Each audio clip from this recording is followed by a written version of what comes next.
What's good, y'all? Back again. Another day. It's going down in Yorktown, y'all. What's up, man? What is going on? What's going on? What's going on?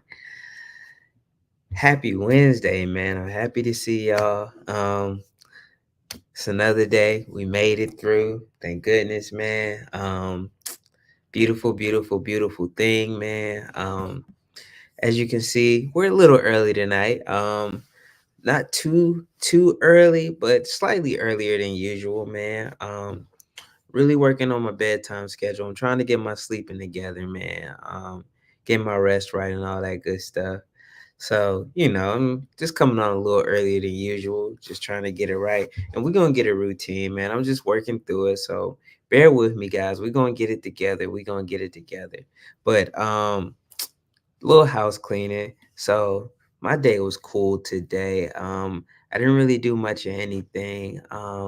Just did grocery shopping and we got a little bit of running around things done. So that's always productive, just running errands and making sure that everything is straight on that. And so just little household items because my oldest is out of school for the winter break. So we had to stock up on groceries because, it's hit or miss with him. Like he'll go 4 or 5 days without eating and then he will binge and just eat everything in the house. So we got to be prepared for when he decides to eat everything in the house. And guys, let me tell y'all, man, so every winter, I look for the white fudge covered Oreos. And for the longest, I haven't been able to find them. And, I go to Walmart looking. And I went to Walmart this morning, like 5 o'clock. They didn't have them. So I'm like, I'm never going to find them again, man, because they used to be banging. But it's like now nobody want to sell them anymore. Me and the wife are walking through Target, just doing some shopping, um, grabbing some stuff, and your boy got him. Your boy got him. Your boy got him. So I had to rack up, man. I got a couple boxes that I'm just keeping on the tuck skis, and we just gonna enjoy them and savor them, man. Cause they only come out in the winter time, right around this time. So we gonna make the most out of them. We gonna enjoy them, man. 100 calories. We need every bit of them calories. So yeah, we gonna enjoy these cookies, man. We gonna enjoy them. I might go back and get some more just to have them stashed up for when the seasons change and whatnot. So yeah. Speaking of Oreo, shout out to my wife, man. She put me on a great podcast. And yeah, hey, yeah. If you know, you know, man. Those right there, man. Those are, man, man. Man, she was putting me on a podcast about Oreos and how nobody really knows where the name came from, Oreo. And I thought it was pretty fascinating. So, we big on podcasts right now. And I'm really hooked on this other podcast. It's called How to Take Over the World. And what it talks about basically is how people, a lot of historical figures. So they did one on Oppenheimer because the Oppenheimer movie. They did one on Napoleon before the movie, and then they did an updated one on Napoleon after the movie came out and did like a review. But a lot of people, Julius Caesar and not Albert Einstein, Thomas Edison, just people that have made huge impacts on the world. Steve Jobs, um, very, very, very inspirational, I guess you could say, people or polarizing figures, people that really left a dent. They did one on Mansa Musa that I thought was pretty good. The podcast is called How to Take Over the World. As a matter of fact, let me show y'all.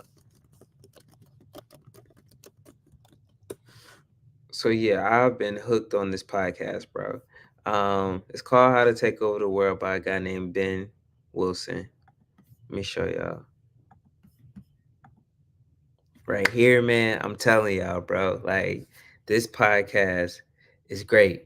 I encourage anybody, if you got time, man. Look, you see right here, it has a 4.9 rating on Apple Podcasts, and it has 644 ratings. So 4.9, bro. That's almost flawless. I'm telling y'all, like this podcast is amazing, man, dude. And if you're a history buff like I am, there's a lot of things that get left out because it's kind of a condensed version. Usually the first episode is like an hour, and then the second one is like 30 to 45 minutes.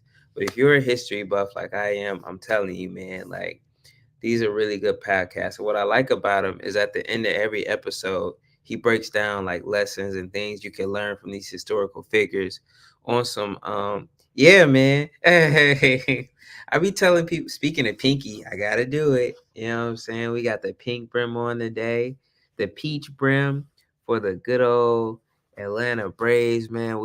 I thought we was gonna go all the way again this year, but we ain't do it. But the pinky, you know what I'm saying? Yeah, man, that's how we rocking tonight. But yeah, man, I really telling y'all, like it's a very good podcast, man. He drops a lot of game.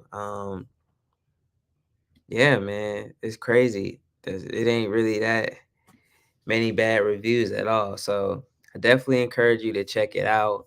Um, if you're into history and things like that and you're learning about life and information, things that'll make you more competitive in this world, man, because I'm all about having a competitive edge and competing out here in society, man. We talk about our fashion, we talk about the bull, but we also got to talk about that real, man. And um one of my favorite books, The 48 Laws of Power, Robert Greene talks about Janus, which is a Greek god, I want to say.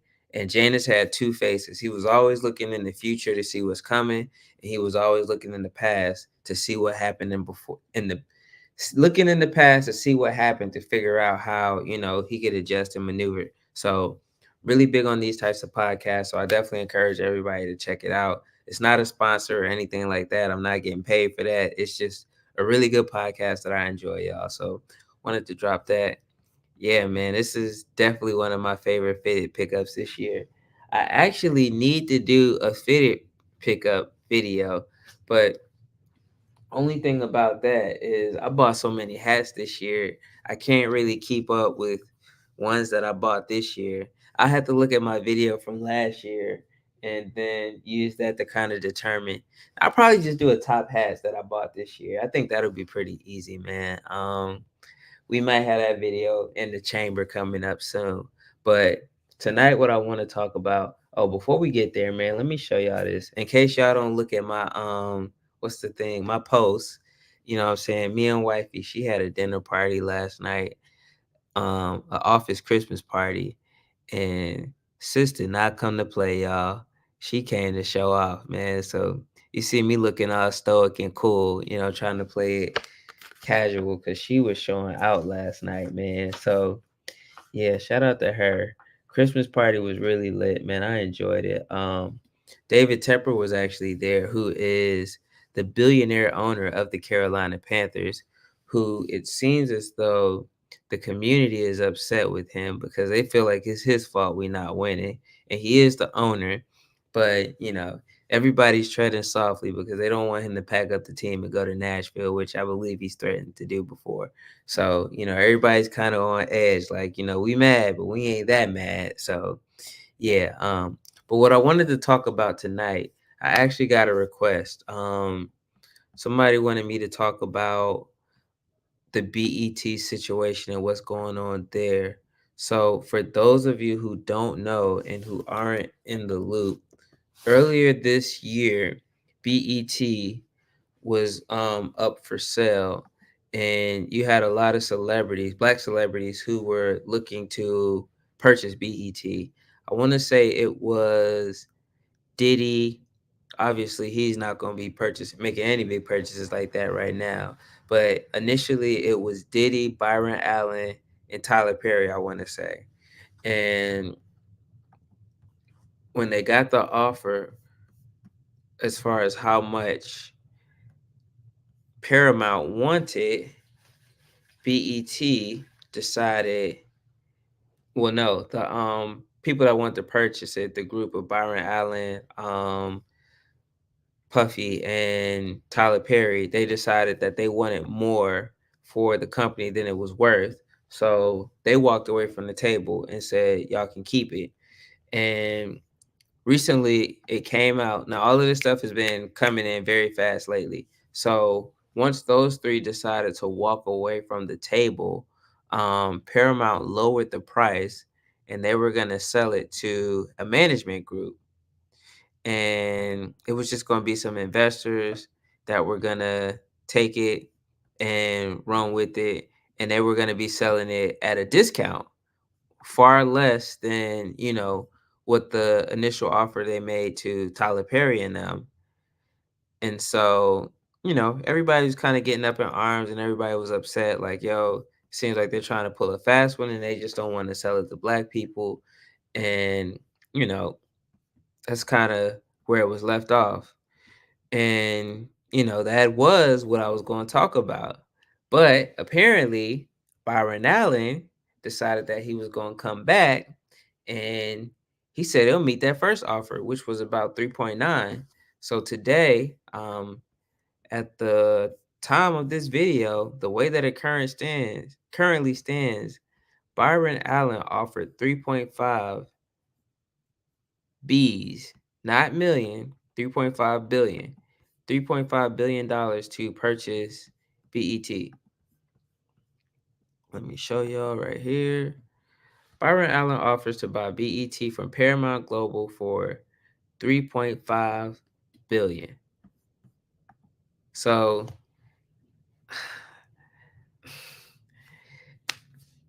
we just gotta wait to see what happens, man. So now, for those of you who aren't familiar with Byron Allen was a comedian. Yeah, man. And shout out to my brother Jay. He's the one that made the suggestion that we talk about this tonight. And at the time when he asked me to talk about it, I didn't know that Byron Allen, well, I don't even think Byron Allen threw his name in the hat at that moment. It was just, well, dad, they put a fast one on Tyler Perry and them because they lowered the price. And then, by the time I got back to my phone and I started doing a little bit of looking around to see what was going on, apparently Byron Allen upped his offer and came back. So, we'll see what's going to happen. But first, let's just take a look at this article real quick. It's from Variety. Um, just gives a little background on the situation of what's going on. So, as you can see, Byron Allen has renewed his attempt to acquire BET from Paramount Global, extending the offer at 3.5 billion. Now, to understand, with BET, what you have going on, everything that's available for the offer is called BET Media Group, which a lot of businesses, they have a DBA, which is, what they actually do business as.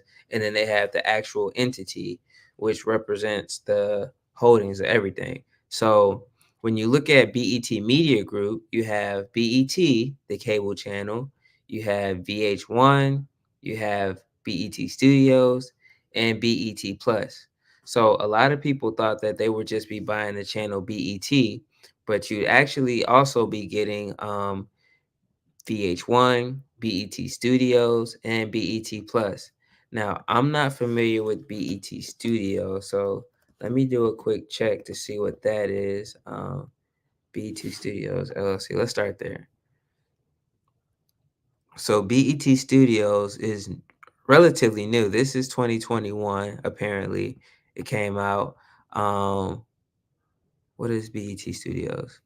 So BET Studios. All right. I don't that. Well, BET Studios need to fix their website, but BET announced that BET Studios, a studio venture that offers equity ownership for Black content creators. So, BET Studios will create premium television series and films for an array of internal buyers, including Paramount Plus, Showtime, CBS, Nickelodeon, BET, BET Plus, and BET. So, BET Studios is basically the studio that creates content for BET. Okay. And BET Studios, let's see. They create scripted originals. All right, bet. These are the people.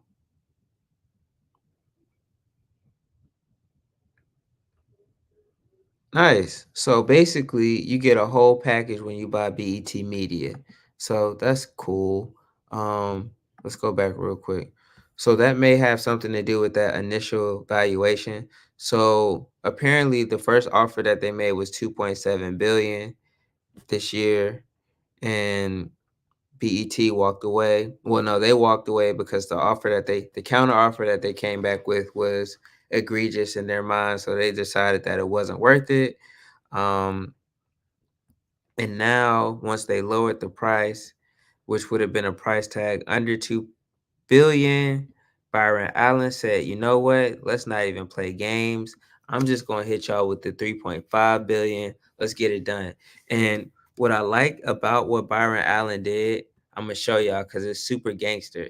Like he didn't just talk to the people at Paramount, the people that were selling it, but he talked specifically to the shareholders and the investors, which are the people that, when you run a business, those are the people that you're obligated to take care of. It's your fiduciary duty to take care of the shareholders.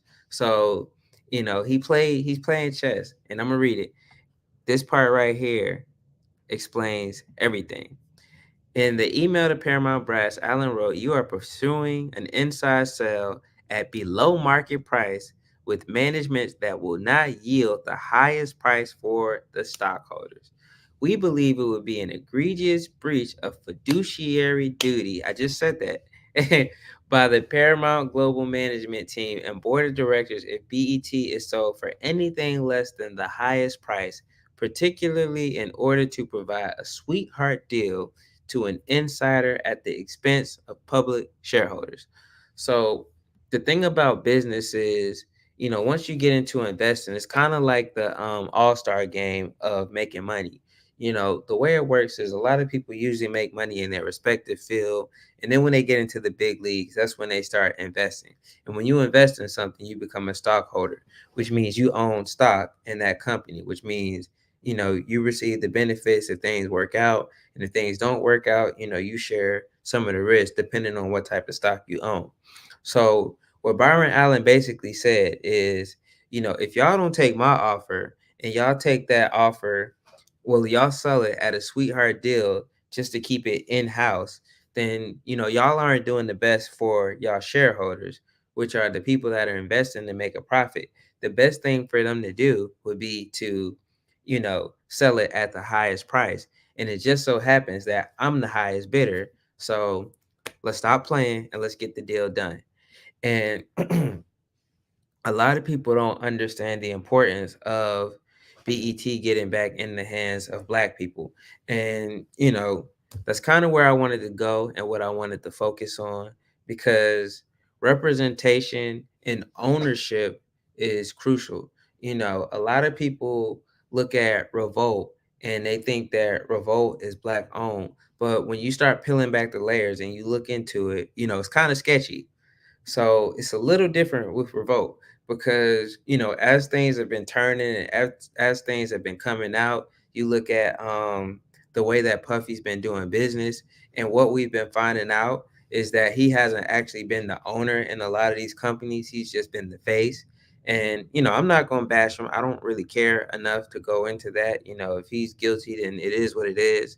And, I'm not coming on this for clout or just saying salacious things just to get attention, but we're going to talk about what it is. And basically it looks like everything that he's had his hands in, he was telling us that he was owning it, but when you look at it and things fall apart, you realize that he didn't actually have ownership, but he was pretty much the face of it. It's kind of like if you ever seen The Wizard of Oz. I'm going way back, or even The Wiz, the same. It's pretty much the same movie. If you ever seen The Wizard of Oz or you seen The Wiz, The Wizard of Oz was supposed to be this big, magnanimous figure that was just omnipresent, seeing everything and knowing everything. And then when you pull back the curtain, it's this little guy. You know what I'm saying? I'm gonna be politically correct with that, but it was just a little guy, man. Like, it was just all smoke and mirrors, and it was just a very big illusion. And as far as the control and ownership that Puffy had, that's kind of what it looks like now. I'm not I haven't done forensic research or analyst or accounting on his businesses to know in depth, but based off of what things are looking like, that's kind of what it seemed like things turned out to be. Now, with all of that being said, that's not Byron Allen. That's not the game that Byron Allen plays. Byron Allen came up with the original TV show. He has original content. He owns everything. And then on top of the networks that he owns himself, he also bought the Weather Channel, which he now owns. So whenever you go to the Weather Channel, that's black owned. So, looking at black owned channels at that scale, we don't really see that anymore. There was a time when there were a lot of black owned media, and let's start there. Black owned media. Black owned media. Let me see. Black owned media companies. I want to find something historical because let me see if I could find one older. I don't want to see new. I want to see new. Former. Let's do former because a lot of them got bought out. Former black owned media companies. So list of African American. Are there any? Let's see. We could do a list of it. All right, so let's start here. So, oh man, look, this is basically what I was trying to get. Man, it fell in my lap. That's perfect. So, if you look at black-owned media companies, you'll see all of these black-owned companies that are defunct, exant. I don't know what exant means, so let me do a quick Googles real quick. Exant, EXANT, extant. Excuse me, extant. Definition. Does it mean existent? Okay, extant, still in existence. Okay, dope. So let's see. We got a newspaper, the AC Phoenix News in Winston-Salem. Let's see. African American News and Issues, Houston, Texas. American Record, Atlanta Daily World, Baltimore Afro American. And if you look, guys, you'll see where I'm going. We got way more we got way more black media things that have disappeared than are actually still in existence. Let's see. In Charleston, Orangeburg, we had a couple. Apparently, South Carolina had a few. Hmm.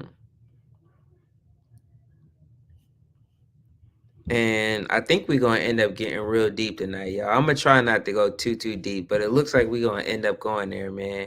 Um, so online, you got a handful of stuff, and they got the grill on here. Um, okay, yeah. So you look. I mean, let me make sure I'm not tripping. Okay, yeah. Newspapers and media outlets. So you look. You don't really see any, what I'm saying, TV channels. You see online and you see newspapers. So we don't have our own voice in terms of the media. Let me see. And let me go a little deeper. Let's see if we have any black owned movie producers at a high level. I'm not talking about stuff on Tubi. I'm not talking about BET Studios. I'm talking about how, you have Marvel, you have Paramount, you have Disney. We don't have any representation at that scale at an extremely high level. And then, it begets the question why? Why don't we have black media at the high level? Let's see. Let's just cut to the chase. What's the highest? I can't talk. Highest grossing black media company. Grossing black media company. Let's see. Top 20 biggest. All right, we can do this. Black-owned public companies. I don't want public. I want to do. We'll see. I guess we can narrow it down. Let's do the top owned biggest black companies. Top biggest black-owned companies in the U.S. Hotels, industrial group, metal processing, electric, foods, communication and engineering technology. Um, this is government defense. That's dope. That's outside of the box for us. I like that. We have steel. That's lit. Global Automotive Alliance Corporation. Millennium Steel. Is that the same company? That's the sister company. Oh, that's dope. Fair Oaks Farm. High Towers Petroleum. Okay. Urban One. Urban One Publishing Black Broadcasting Company. So it looks like Urban One, that's your TV ones and all of that stuff. So TV One might be the highest in terms of media. Hmm. Coca-Cola Beverages of Florida. That's a bottling company. Okay. Bridgewater Interiors. That's dope. Act One. Hmm. Debt-free woman-owned minority workforce. Worldwide technology. 11.2 billion annual revenue. Okay, so right now, as it stands, the black media, the highest level we have is Urban One, which is owned by Alfred. Okay.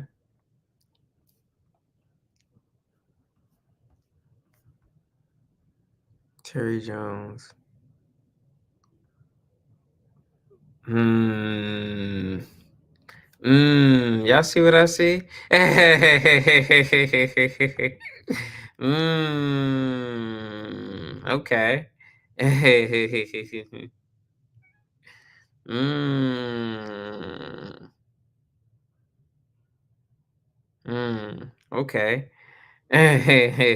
Okay.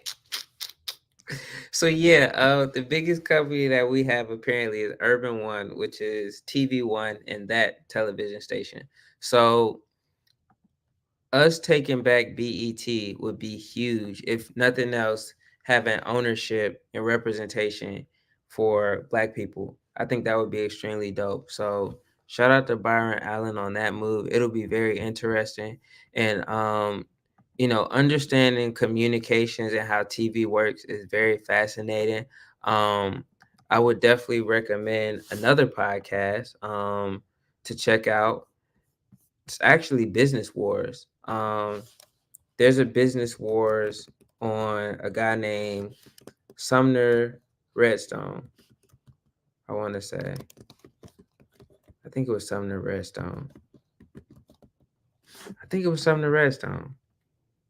Yeah, the battle for Paramount Pictures. So, for context, Paramount Pictures, well, Paramount is what currently owns BET. So, if you want to get an understanding of television and how TV works, then I would highly encourage you to check out this episode. Well, this season of Business Wars. It's about 4 or 5 episodes, and what it talks about is Sumner Redstone and the things that they went through in order to build Paramount Pictures. And there's also one on Disney that breaks this stuff down. There's a lot of money in television. I know a lot of us don't really watch TV the way that we used to. We think it's a dying form of media, but television and cable TV specifically is so much bigger than just watching Direct TV or Time Warner Cable or whatever channels, MTV or VH1. It's so much bigger than that because there's so much money involved in that industry. And then it gets into the film industry because those go hand in hand. TV and film go hand in hand. And that's why ABC is owned by Disney. ESPN is owned by Disney. Paramount owns BET, VH1, MTV, Viacom. So, understanding this information at a higher level is very advantageous. And ultimately, I think that's where we need to be. And that's what we need to start thinking about, how we can compete and how we can do things at a higher level. Looking at the way Byron Allen constructed that email, he didn't come in there saying, "Oh, y'all need to sell me BET because I'm black and I got money, so I want to buy BET." No, the way he structured it was like chef's kiss. It's like, yo, y'all need to fulfill your fiduciary duties to your shareholders by taking the highest offer. I have the highest offer, so you need to sell it to me. If you sell it to those people over there at a discount, you're not doing right by your shareholders. And that doesn't fulfill your fiduciary obligation.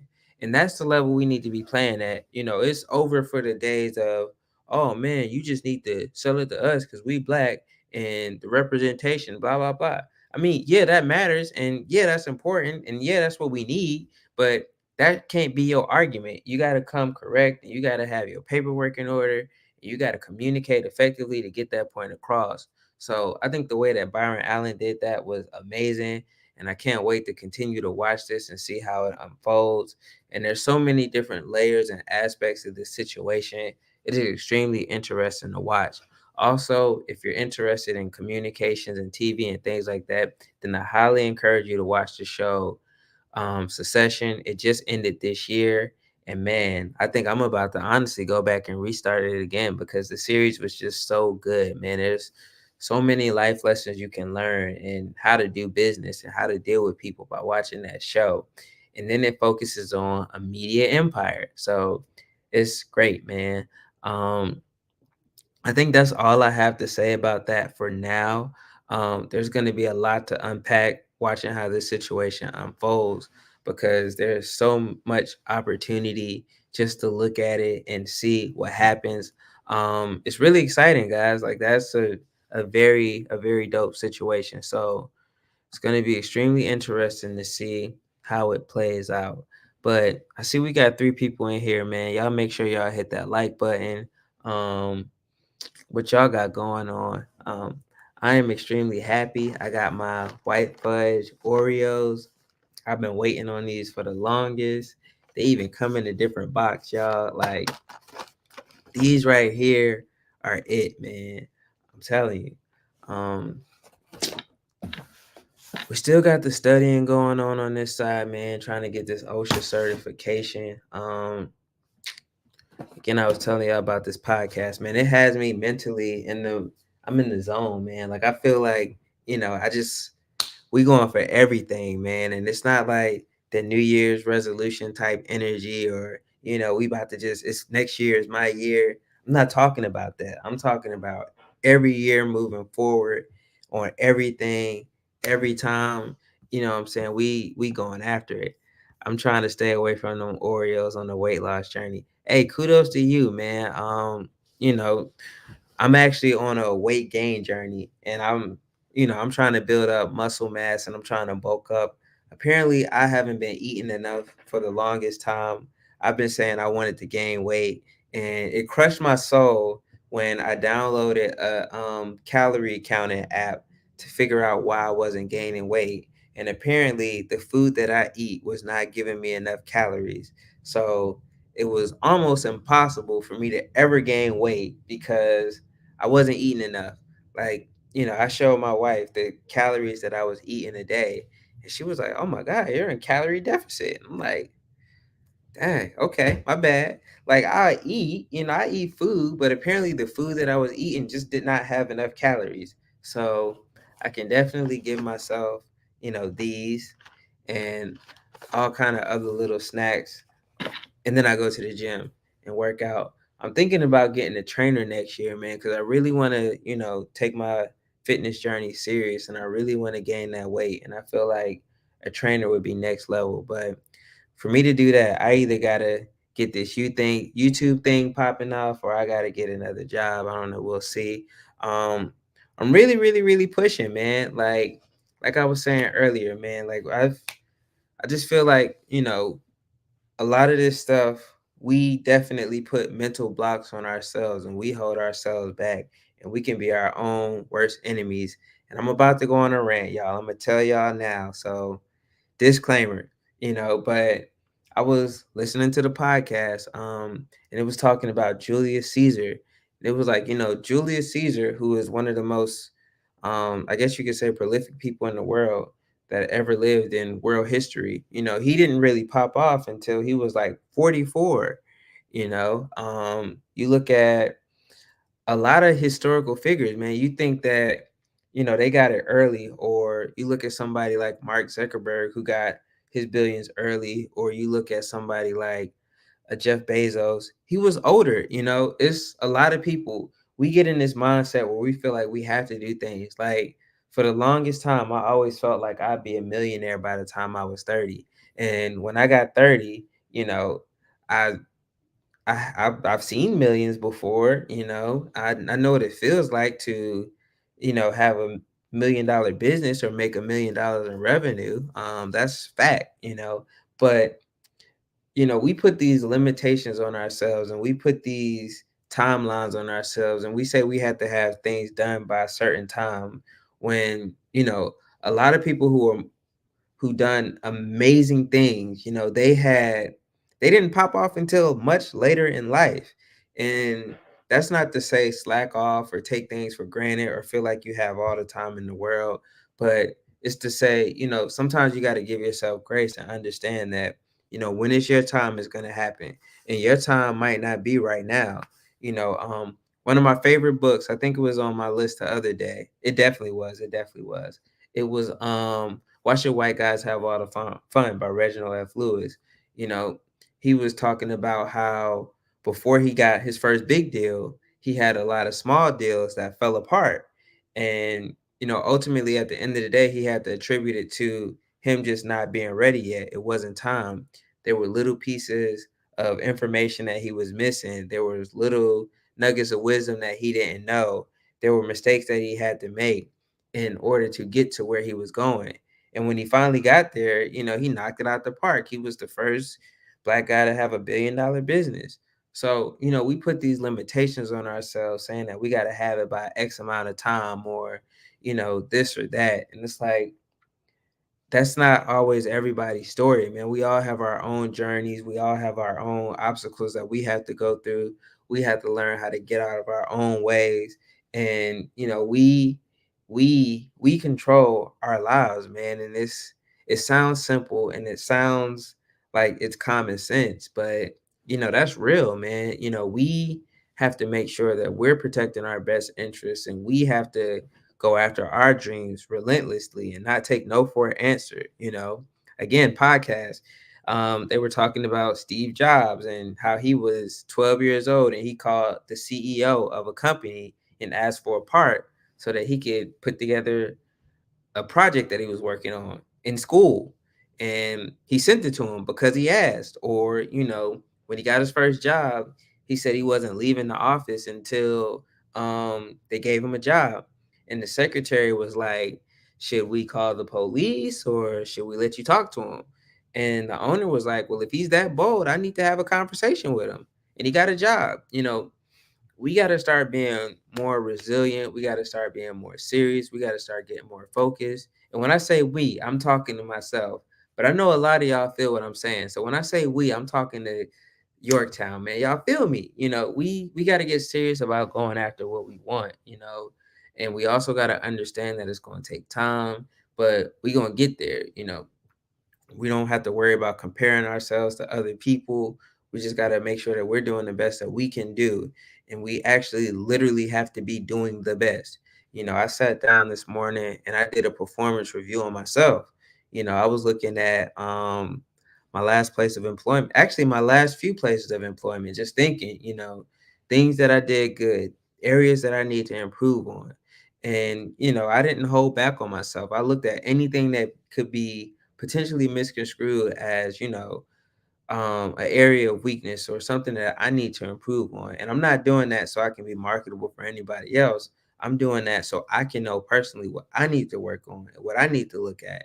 because ultimately we need to be figuring out how we can improve our lives, because jobs aren't going to put us in a position to live the dreams that we want unless you're working for a specific company that gives you fulfillment doing that particular thing. And even still, you're going to have to take control of your destiny within that specific field.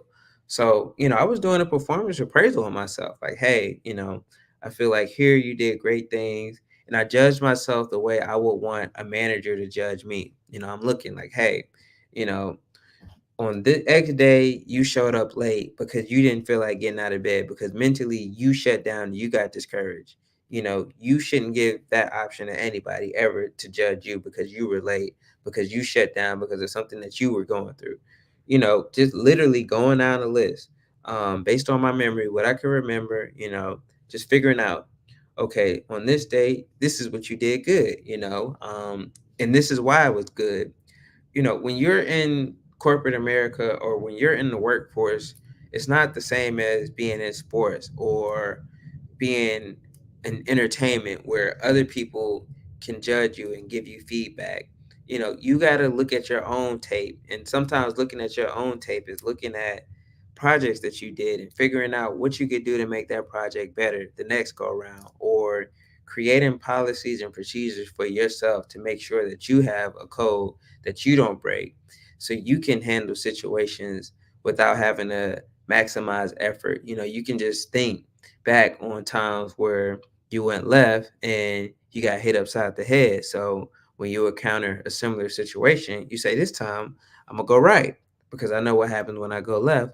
I'm gonna go right. And then you document it, you take notes, and you see what happens. Also, another very big thing is journaling. This year, I think I slacked on journaling, but last year I journaled every single day, like for 365 days. And I think that last year was actually one of my better years in terms of mental clarity because I could always look back and see where my mindset was. And I know a lot of people burn their journals or they throw them away. I like to keep my journals and I like to look back to see where I was so that I can measure my growth. If I look and I see 2 years ago, I was upset about a situation. And if I'm still upset about that situation today, or I'm still in very similar situations, then that means that I got some growing that I need to do because I shouldn't be dealing with the same things for 2 years. Something has to change because life is always change. It's always evolution. It's always growth. So, yeah, I've been journaling, just getting back into it, man, just writing down my thoughts and, you know, planning, man. So that's my soapbox, y'all. That's where I'm at, man. It's like we really got to go out here and get it, man. It's out here, like, and we need to stop thinking small. Like we got to go after everything. Like this YouTube thing, man. As long as I'm doing it, I'm gonna focus on increasing the studio and getting it better. That's my goal for next year. Um, get the presentation and the quality up because I appreciate everybody that sits up here and watches and rocks with your boy, man. I don't take any one of y'all that come to Yorktown for granted. I appreciate everybody that spends time watching these because y'all could be doing anything, man. There's so many other things that are going after your attention. You could be watching other YouTubers, you could be watching TV, you could be on Instagram, you could be on Twitter, but you're here spending time with your boy in Yorktown, man. And I definitely appreciate that. So it's my duty, it's my fiduciary obligation to make sure that I give you the highest quality content possible because y'all are investing time in me. So it's only right that I give y'all a return on your investment and make sure that it's valuable. So that being said, man, we've been going for about 45 minutes now. I'm about to go ahead on and sign off, spend some time with the wife. My oldest son, Coy, is in town for the next, he's on Christmas break, so he's up here for a minute. Um, Make sure you hit that like button, make sure you subscribe, and keep sending me suggestions that y'all want to talk about, man. I'm really enjoying the suggestions. I'm really enjoying the feedback. So shout out to y'all, man. I'm gonna holler at y'all tomorrow. All right.